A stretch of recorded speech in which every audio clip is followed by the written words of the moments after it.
the Rising Sun International Music Concert, Saturday, July 30th at 9 p.m. at the world-famous Oyotunji African Village. It just makes you want to move your dancing feet.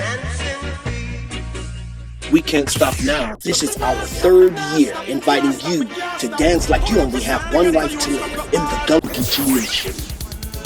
The Rising Sun connects us all, Saturday, July 30th at Oyotunji African Village. Purchase tickets online at musicmazamba.com. That's music, MAZAMBA.com. Tickets $10 online, $15 at the gate. Hotels are expensive, so camping is available. Vendors welcome. See online for details. The Rising Sun Music Concert.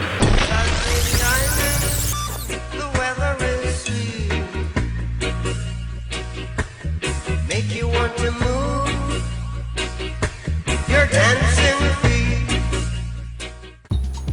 Ekabo, and welcome back. Winter is barely a memory, and a spring filled with storms has now rolled us into the heat of summer 2011 inside Oyotunji. I'm Igberoninjade, and welcome to this edition of Inside Oyotunji. Culture is the chief magistrate of one's destiny. His Royal Majesty Oba Adejuyigbe Adefumi has claimed from the beginning of his reign. This edition of Inside Oyotunji is packed full of culture in the Low Country. Join us. Although we, the living, very rarely ever have the final word in matters of the Egungun or our ancestors, we did take an interview with Chief Alagba and Chief Adeyemi of the Egbe Egungun here in Oyotunji as to the history of our relationship and connection to our ancestors.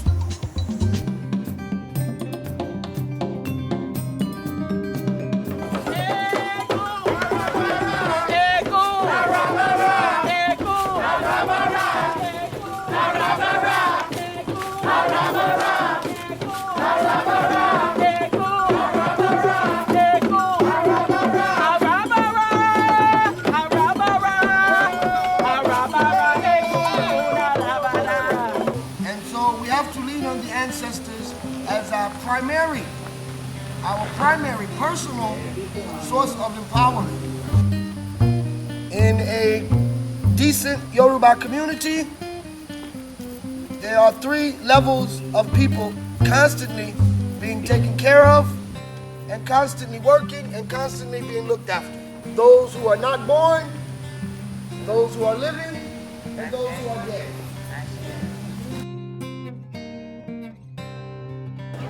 We have to respect our elders. We have to learn from our elders, because if they go tomorrow, where are we going to get this knowledge? They want to sit back and they want us to do this, but how are they going to sit back when we ain't stepping up? Let's do what our ancestors said us here.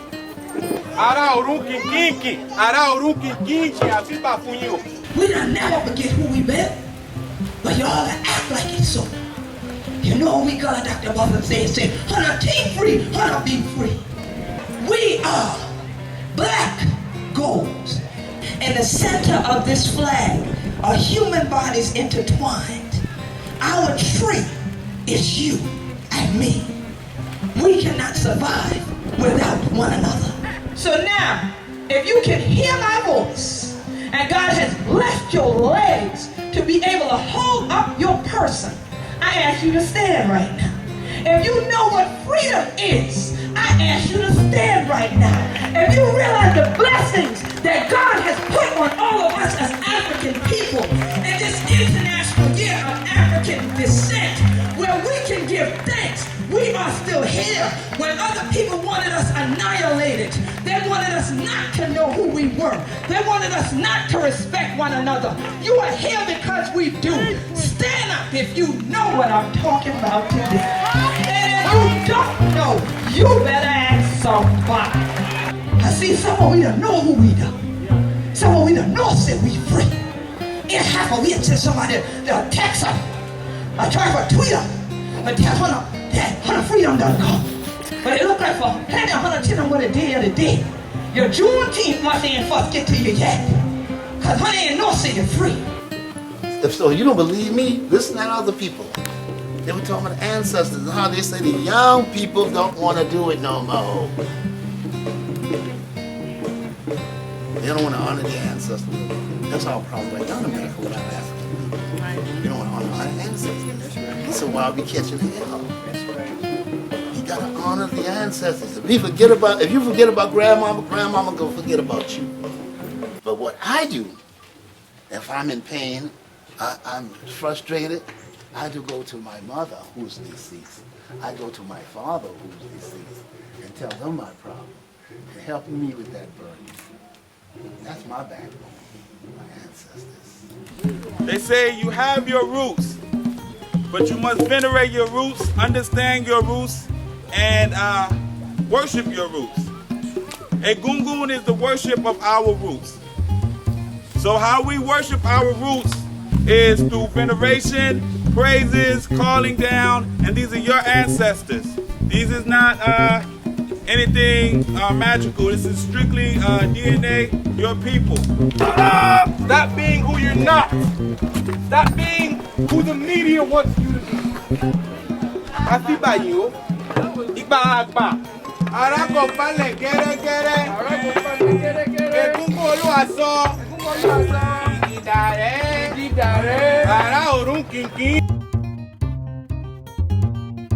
To talk a little bit about the history of a gungun in North America, rather started at Oyotunji, but it was established here as a vital institution.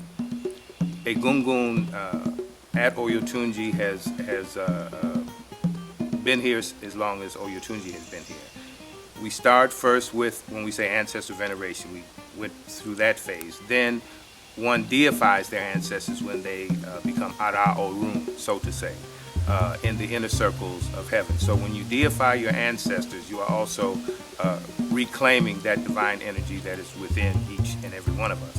Initially, we would talk and think about a lot of things that family members had told us about spirits, how they manifested themselves, what they looked like, what they said. That's what opened up our mind to what it actually is. The eternal great one, Oba Funtola, saw that. There might have been other times when that had come up in readings, because the Oba then was expanding the concept of readings, putting concepts in that were probably not in before because we were involved in nationalism.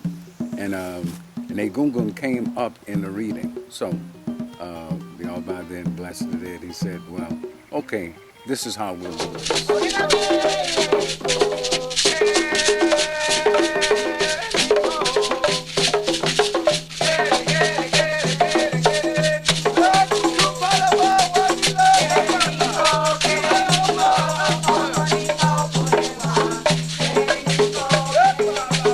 So in about 1970 was the first attempt that we had actually of bringing out an Egungun from the woods. It was called Adagba, the one who becomes, or the one who became the elder. And that Egungun is one which takes into account all that is and about law and about social adjustment for the society. That is the elder one from which all others are born. That Egungun carried a whip to enforce, to show that it enforced social law, and was brought out on occasions where that was necessary. The second type was the Baba Ileku, from the type which the Oba gained the teacher, Egungun, which spoke to him about certain things. And so those first two are very stately, Egungun. And so though they may do some dancing, when they come out, then they are to enforce social law, and that's the idea that you want everybody to associate with their presence. The Onidan was a performer of magic, the owner of magic, that fact, we're looking through African arts books, and there it was.